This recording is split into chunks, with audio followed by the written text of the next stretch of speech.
What up, y'all? So, I'm doing it again. Another book club. We're doing two this time.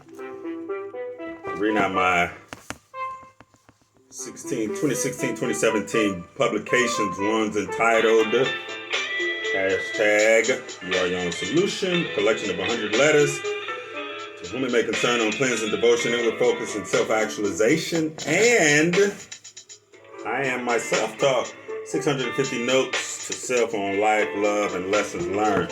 Today, I want to introduce both, but I'm only going to read the introduction.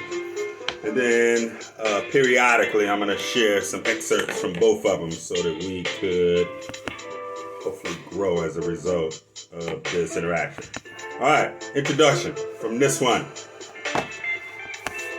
When an emotional injury takes place, know that the body begins a process as organic as the healing and tending to of a physical wound. Please allow this process to occur if this is your current situation. Trust the process. Surrender to the process. Learn from the process. Share the process. This book is to be used, or at least copied and shared, not just read.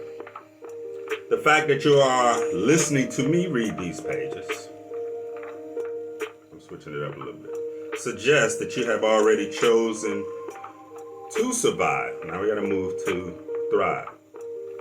So let's finish it together so that you may continue to live and thrive, all the while creating a new life that you truly love and enjoy for yourself. Let's cleanse, devote, and strengthen our focus together. Congratulations. Thank you for listening to me read. Welcome aboard. That's the intro from the first book. The second one, really brief. Introduction.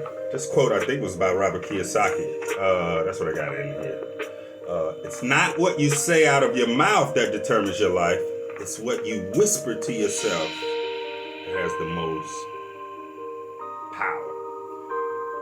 I wanted to share one of my best practices with all others. I wanted to provide a compiled list of my daily rituals, most of which I share online via social media.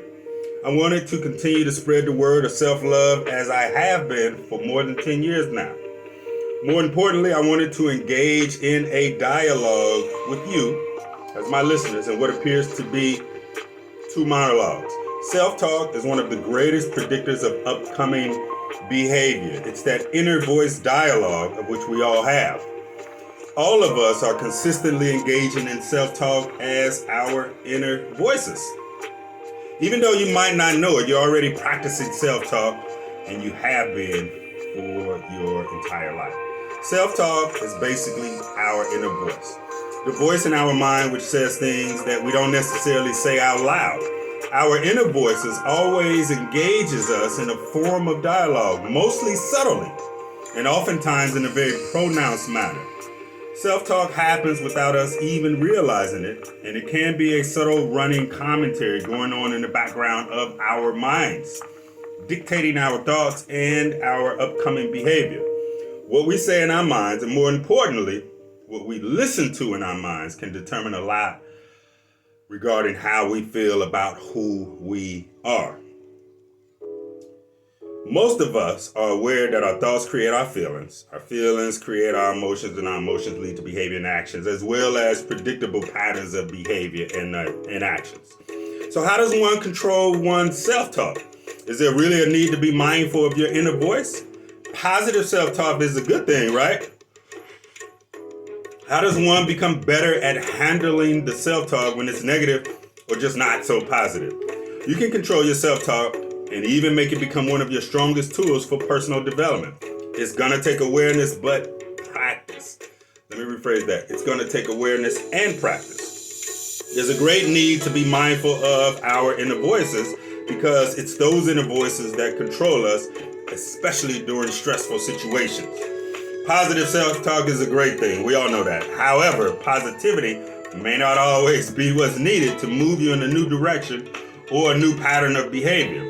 Sometimes your inner voice must be used to sound the alarm on some things depending on the situation. You become better at handling your self-talk like anything else. You practice. But first, one must determine Here's the good part, y'all. Whose self-talk is already embedded within our minds. Many of us have the inner voice of a loved one or someone who's close to us or who was close to us, who has consistently placed their thoughts into our mindsets. Many of us have a difficult time distinguishing who said what to us and why.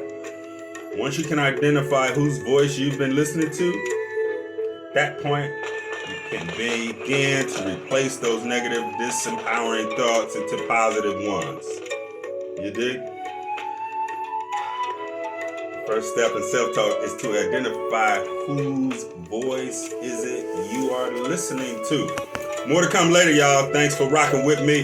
This one is out of I Am My Self-Talk. This one is out of P.S. You Are Your Own Solution. Grab your own copy by hitting the link below. Questions, comments, shares, suggestions, likes, love, whatever those emojis are.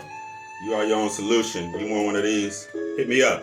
Want one of the books? Copy of the books? Hit the link below. Love, life, peace, power. Later, y'all.